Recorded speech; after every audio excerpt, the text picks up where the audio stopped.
Hey everyone. So I wanted to talk about something, given that it's June and it's Men's Mental Health Awareness Month.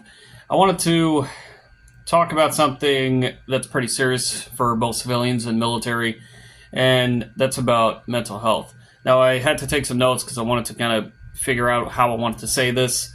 Um, so when it comes to mental health, at least with the military, from what I've noticed in the last give or take 10 years, mental health has been taken much more seriously. It used to be kind of like, hey, you're not actually suffering or stop feeling sad, whatever, and just tough it out.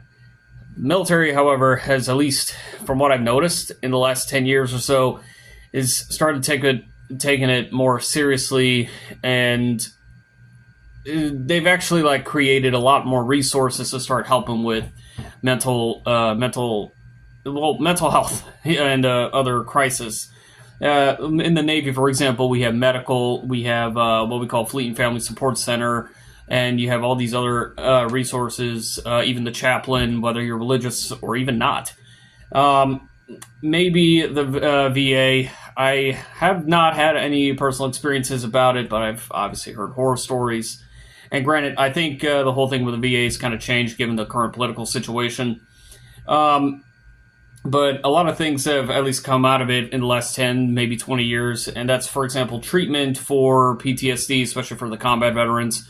You also got treatment for anxiety, ADHD, ADD, stuff like that.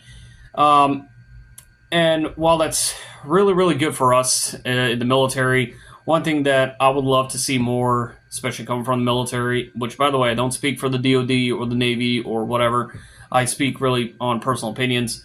I personally would love to see more readily available and more accessible resources for civilians, because mental health does not just affect the military, but affects everyone in every profession.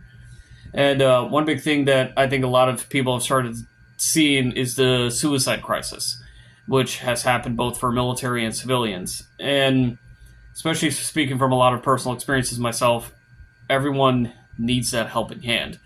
You can tough it out all you want, but at the end of the day, you need to get help when you know you need to get help. And you shouldn't be afraid to ask for help. Get help. Um, with that being said, I just wanted to at least say that because mental health is not really stigmatized anymore, and it's nice to see more recognition for it. With that being said, look, don't be afraid to reach out. Don't be afraid to get help. Stay strong. You have to stay strong through it. Okay, stay in the fight. With that being said, let's remember to take mental health more seriously. All right? I'll see you guys in the next one.